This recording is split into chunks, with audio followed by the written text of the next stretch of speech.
Tetangga kita hari ini adalah seorang ustadz, pendakwah, dan juga penulis buku bestseller yang berjudul Father Man. Ini dia, Ustadz Bendri Jaisyur Rahman. Obrolan kali ini isinya daging semua. Maaf banget kalau misalnya lu vegetarian. Khususnya buat kalian yang sudah berkeluarga. Gua secara personal belajar banyak banget tentang bagaimana menjadi seorang ayah yang baik untuk anak-anak gua dan menjadi seorang suami untuk istri gue. Intinya, kita akan bicara tentang keluarga, dan keluarga. Inilah dia kisah tetangga kita.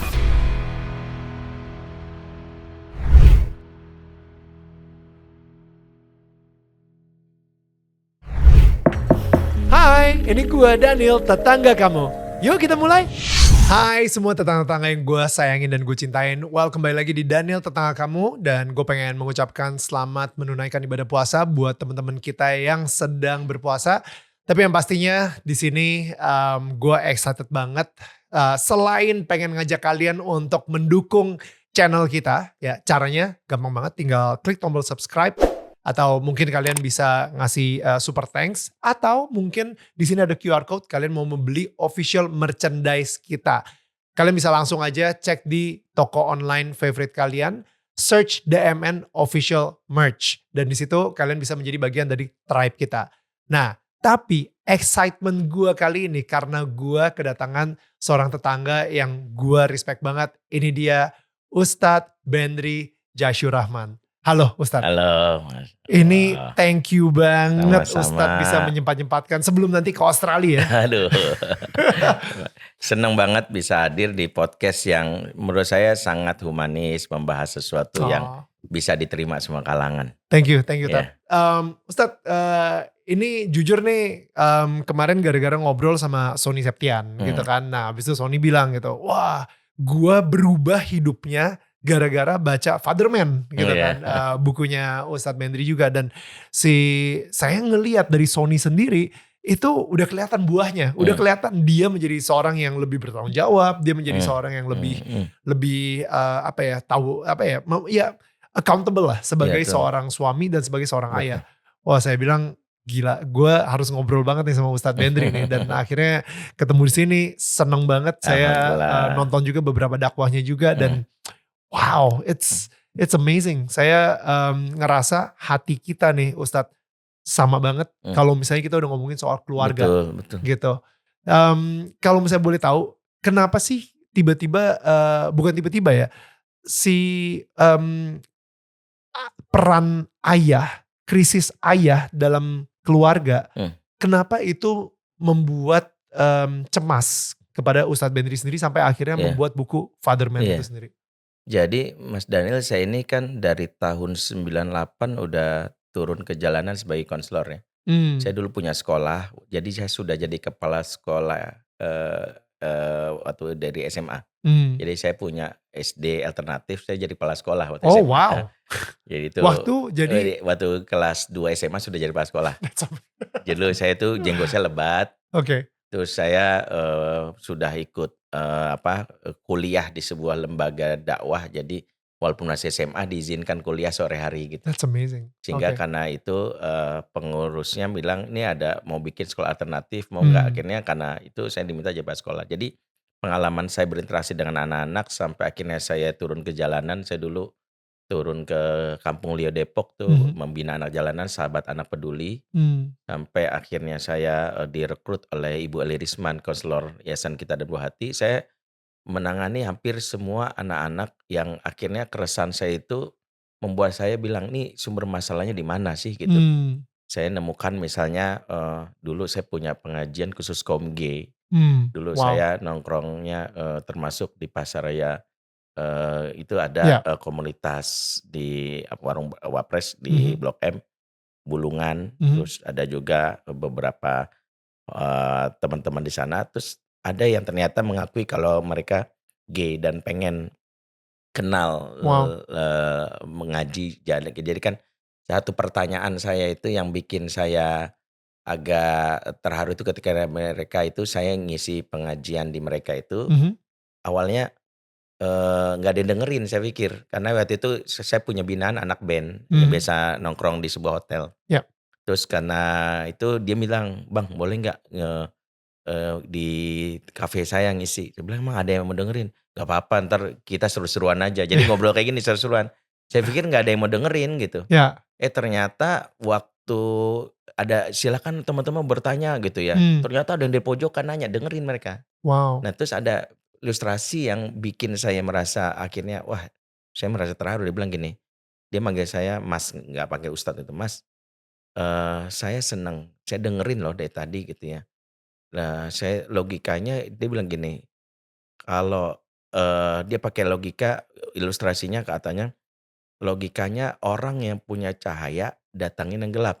Hmm. Bukan orang yang gelap nyari ke sumber cahaya, karena kalau dia datengin sumber cahaya keburu nyusruk tengah jalan. Wow. Makanya saya ngelihat Mas ini mau datengin kami yang gelap-gelap ini, kasarnya gitu. So good. Ya. Ada salah satu G di Sukabumi WA saya gitu, Mhm. "Ustadz saya pengen banget dibantu Ustadz." Terus dia bilang, "Kamu tinggal di mana?" "Di Sukabumi." Udah datang ke tempat saya ngajar di daerah Tebet. Naik dari Bogor ke Stasiun Tebet jalan kaki 300 meter. Ternyata, binaan saya yang G itu juga datang, ya Hmm. tapi saya nggak ngasih kabar. Pas azan zuhur berkumandang kami sholat kan satu Hmm. baris. Nah yang binaan saya gini sebelah saya gitu. Mhm. Itu baru ngucapin salam habis sholat itu kan bisa salam, "Assalamualaikum warahmatullahi wabarakatuh." Tiba-tiba Hmm. dia ngeliat langsung, "Ustadz nih 5 orang sebelah Ustadz G loh." Cuma ngeliat doang gitu. Gila. Padahal saya belum kenalin gitu. Itu tahu dia. Tahu. Hmm. Tapi yang saya pengen saya nggak ingin memusuhi mereka karena saya memang tidak Betul. dakwah, saya nggak pernah memusuhi, saya ingin Betul. mengajak. Hmm. Tapi saya dapat kesimpulannya dari situ dan saya lakukan riset sebagian besar mereka itu nggak punya figur ayah. Ah. 100%, 100% bahkan menjawab. Jadi kalau ditanya, "Kenapa sih?" Gitu semuanya, "Ah udah nggak usah mau bapak deh, itu makhluk yang paling gua benci," gitu. Wow. Keluar kalimat itu gitu. Hmm. Gua bahkan dia bilang, "Gua tuh yang inget bapak gua cuman ngomelnya doang." Hmm. Bahkan ada yang bilang, "Gua tuh pernah mau dicemplungin, kolam mau di" ada gitu kalimat-kalimat. Jadi makanya saya bilang, "Ini berarti isu utama di mana ya?" Akhirnya saya melakukan riset lagi sampai saya dulu, masuk klub sepeda, sepeda fiksi dulu tahun Ya. 2011. Nah itu saya ingat, itu di Sevel itu saya ketemu anak-anak BG yang cabe-cabean itu. Oke. Dan saya menemani mereka ngobrol, saya pengen masuk di dunia mereka gitu. Ya, ya, ya. Terus akhirnya di situ mereka cerita ada cabe merah, ada cabe hijau. Kalau cabe merah tuh anak ABG yang tubuhnya rela dijamah demi pansos. Gila. Gue sih nggak apa-apa digrepe-grepein asal sama si ini gitu. Ah, Saya gila. sebutlah nama artis gitu. Ya, ya, ya. Gue sih nggak apa-apa dihamilin asal sama What? si ini gitu gitu. Oke. Jadi saya tuh Ada sampai yang kayak gitu ya? ada Kalau bahkan cabai ada yang ijo, kalau cabe hijau motifnya ekonomi. duit? Stadisin pulsa, dulu masih ada BlackBerry dibeliin BlackBerry, dulu, Oh. beliin iPhone macem lah, Oke, oke. dibeliin tas branded gitu. Wow. Nah setelah mereka jadi cabe-cabean mereka bilang ada lagi namanya jamur, janda di bawah umur. Jadi ketika mereka hubungannya bablas dipaksa Hmm. kawin kan, Hmm. tapi memang si cowoknya emang brengsek ditinggalin baru 2 bulan gitu. Ya. Dan dia bingung gimana nih si nasib anaknya. Akhirnya mereka bermetamorfosis jadi jagung bakar, jablay tanggung baru mekar gitu. Buset. Jadi mereka yang hari ini muncul hari ini, makanya saya waktu BKKBN kan menerbitkan riset yang terbaru tuh yang cukup menggemparkan tuh 4 Agustus 2023 bahwa 60% anak perempuan di Indonesia umur 16 sampai 19 tahun tidak perawan. Oh, come on. Itu datanya nanti di mungkin bisa ditampilin Ya. itu dari BKKBN resmi. Itu saya langsung me-reverse lagi apa yang saya ingat waktu saya melakukan riset itu dan itu benar. Mereka begitu vulgarnya, Hmm. merasa nggak pentingnya dan akhirnya saya temukan jawabannya ketika saya baca beberapa artikel termasuk pas saya belajar ke Malaysia di dengan Profesor Romai Johari, di University Putra Malaysia. Saya baru tahu bahwa faktor terbesar anak perempuan itu gampang menggadaikan keperawanannya nggak dekat dengan ayahnya, nggak Hmm. dekat.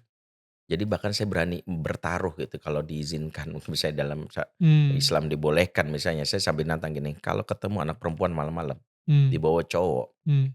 ya dan kita yakin pasti nggak deket sama bapaknya.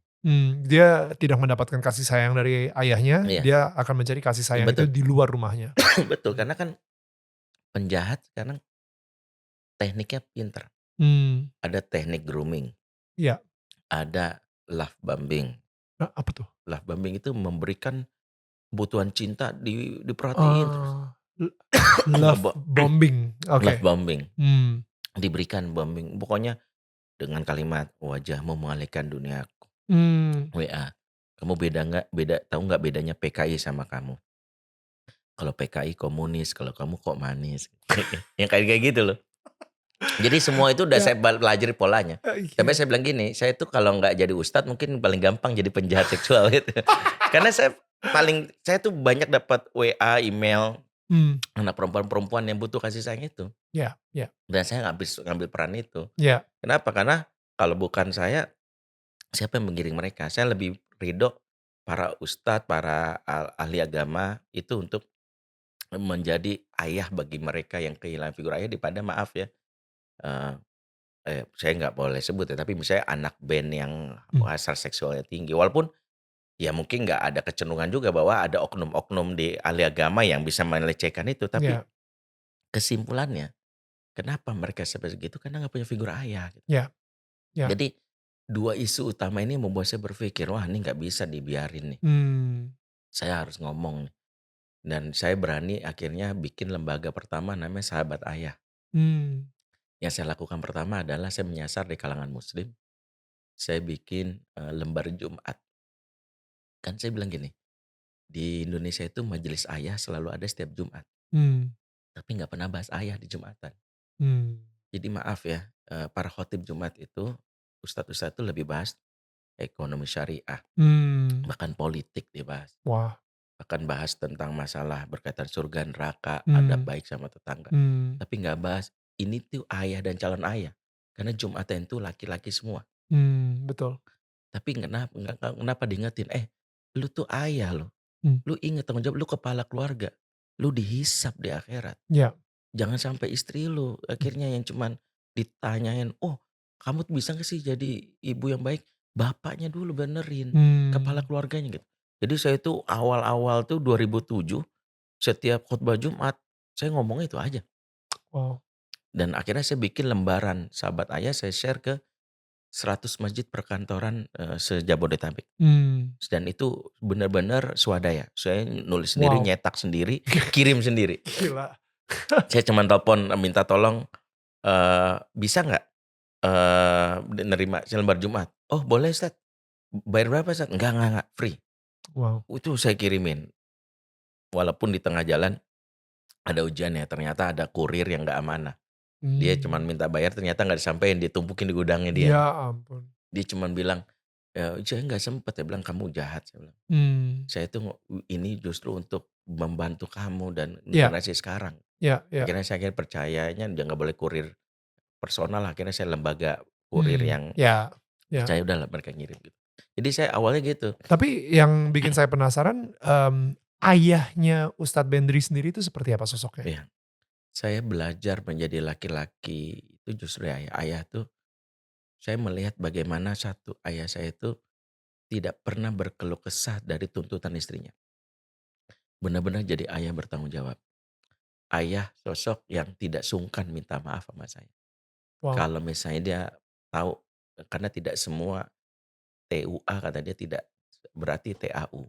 Tua tidak berarti lebih tahu maksudnya. so good. Lebih tua bukan lebih tahu. Sehingga saya pernah berdebat dalam kondisi saya merasa lebih tahu, terus ayah saya cuma diam. Terus habis itu saya merasa saya kurang ajar nih. Saya merasa tahu-tahu ayah saya masuk kamar bilang, "Ayah minta maaf ya." Dan itu yang momen yang saya kadang-kadang, ya Allah. Bahkan tapi ada momen di mana saya belajar ayah saya itu mengingatkan saya, "Kalau kamu orang soleh itu nggak bisa banyak ceramah."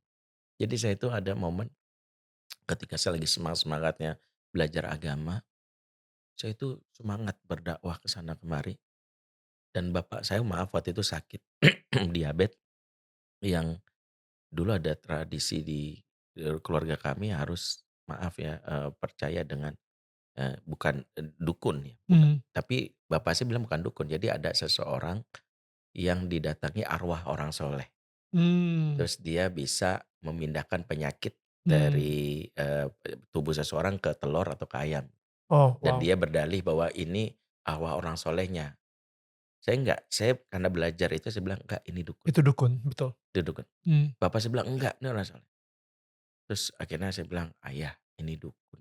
mmm, Dalam syariat nggak begitu. Ini ada terapinya gini, ada ruqyah sebagainya." Bapak saya tetap mau belajar. Sampai suatu hari bapak saya mau pergi lagi. mmm, Keluarlah kalimat. Dari kalimat itulah saya belajar. Bapak saya bilang gini, ketika saya bilang, "Ayah mau berangkat lagi situ ya." Saya entah mungkin dalam keadaan lagi capek, saya ngomong gini, ayah ini sudah dikasih penyakit sama Allah.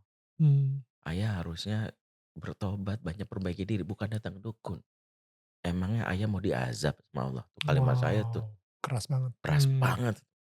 Ayah saya baru kali itu, belum pernah saya lihat ayah semarah itu, tiba-tiba gebrak meja, brek, langsung keluar kalimat yang sampai sekarang saya ingat. Apa kata dia? "Kamu semakin soleh, semakin gak ada manfaatnya buat keluarga." Wah, Gitu ya. Lihat tuh, tetangga di sebelah contoh, nama tetangga saya, dia tuh mungkin gak sesoleh kamu, sholatnya males, mmm, tapi ibunya sakit, dia tungguin rumah tuh. Kamu tahu, itu ada yang kamu bilang tetangga itu bapaknya sakit dibawa ke dokter, kamu mmm, cuma bisa ceramah doang, wow, ya tuh. Pulang ceramah bawa baju kotor dicuciin juga sama ibu kamu. wow, Gak bukan gitu kesolehan yang mau. wow. Wah itu nampar saya banget. Ya, Saya belajar ya Allah, selama ini saya merasa bahwa lupa bahwa Nabi katakan sebaik-baiknya manusia yang paling bermanfaat untuk orang lain. Khairun nas anfa'um linnas. Bahkan dalam hadis spesifik Nabi katakan, khairukum khairukum li ahlihi wa ana khairukum li ahli. Sebaik-baik kamu yang paling baik sama keluargamu. Dan saya paling baik sama keluarga saya kata Nabi. Sebagai contoh. Artinya lu nggak usah ngaku orang baik deh. Kalau ternyata keluarga lu nggak bisa jadi saksi kebaikan lo. ya, Saya tuh selalu bilang gini, sampai saya bercanda gini, sebenarnya kalau ada karyawan baru itu kita nggak butuh SKCK, surat keterangan catatan kepolisian untuk membuat orang itu dicap ya, baik gitu. ya, Karena polisi taunya dia baik kan berdasarkan catatan nggak pernah terlibat tindakan kriminal, mmm, nggak pernah ikut organisasi terlarang. Tapi kan polisi nggak tahu kok dia kasar sama anaknya. mmm, Polisi nggak tahu kok dia pelit sama istrinya gitu. betul. Sampai saya bercanda gitu, kalau pengen tahu orang tuh baik, kalau dia cowok udah nikah jangan SKCK, SKCI surat keterangan catatan istri gitu. Keluar tuh semuanya tuh. Iya, dan di situ istrinya bersaksi, nggak pernah kasar sama saya, Mmm. kalau marah nggak pernah ngancam-ngancam poligami gitu ya. Yang ketiga selalu transfer uang gajinya ke Ya, saya dengan jadi membantu saat susah gitu. Istri tanda tangan, sah itu orang baik karena Nabi mengukur itu. Karena sekarang tuh banyak orang, dia menjadi something di dalam rumah, mmm, tapi nothing di dalam rumah. wow, ya, Makanya saya berpikir ini harus diperbaiki. Nah, bapak saya itu mengingatkan saya tentang itu. Jadi that's so nilai good. yang saya ingat tuh itu. Mmm, Kalau kamu jadi orang soleh, mmm, yang merasakan itu keluarga. mmm, mmm, Dan itu prinsip Quran. Wa ati dzal qurba haqqahu. Berikanlah hak khususnya kepada orang terdekat. wow, Jadi jangan sampai, maaf ya, peduli sama Palestina bagus. Saya mmm, juga sangat care. Tapi saya ingetin, jangan sampai peduli sama yang lain, tapi orang terdekat jangan sampai kamu nggak peduli. mmm, mmm, Karena dalam Islam itu bertahap, mmm, semakin meluas gitu.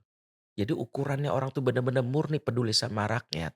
Kalau istri dan anaknya berani mengatakan, "Iya dia tuh kalau aku sakit tuh benar-benar deh, ya mmm, papa tuh jagain aku, papa tuh sampai cari dokter terbaik, mmm, papa sampai meluangkan waktu, papa sampai cancel agendanya." wow, Itu orang baik tuh kayak gitu. mmm, Makanya saya selalu ingatkan itu dalam diri saya. Jadi kenapa? Ketika orang itu sudah baik di keluarganya, dia pasti bisa jadi lebih baik untuk orang lain. ya, Ya, ya, dan itu ketika keluarga baik, anak belajar dari situ. Jadi saya belajar dari bapak saya. Makanya mmm, kenapa bapak saya hanya seorang tukang jahit, mmm, ya bapak saya ya bahkan cuma lulusan SMP. Tapi saya belajar bagaimana kalau waktu luang dia ada waktu untuk misalnya ngajak saya main, akan membuatkan mainan buat saya. wow, Ya, wow, jadi selalu berusaha untuk itu. Dari mmm, situ saya merasa, "Mang ayah tuh begitu, mmm, ayah tuh," makanya saya kadang-kadang kalau ingat ayah tuh mmm, karena saya merasa bahwa saya belum belum bisa ya banyak hal yang belum bisa dilakukan. Karena kan ayah meninggal, saat saya lulus kuliah mmm, dan saya merasa bahwa saya tuh dengan sekarang apa yang saya alami, saya sudah umroh, sudah haji, Mmm, saya udah ke beberapa negara. Saya bilang, "Kenapa ya ayah, kalau ayah hidup tuh saya pengen banget membawa ayah ke iya mana-mana." pastinya Ya pastinya. itu tadi kadang-kadang. Dan ayah sosok yang menginspirasi saya. Mmm, Makanya di buku pertama saya tulis bagaimana sosok ayah itu dalam hidup saya gitu. mmm, Sebelum saya di buku Fatherman itu tentang bagaimana ayah dalam kehidupan saya.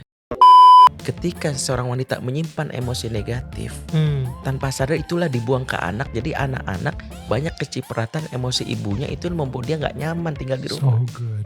Dalam surat Al-A'raf 58. Wal baladu thayyibu yakhruju nabatuhu biizni rabbih. Tanah yang baik akan keluar darinya tanaman-tanaman yang baik. Jadi ibu itu, wanita itu diibaratkan kuat itu seperti tanah. Saya bilang, orang tuh kalau LDRan, jangan nanya anak dulu, nanya perasaan istri kamu dulu. Mmm, Anak-anak gimana kabarnya?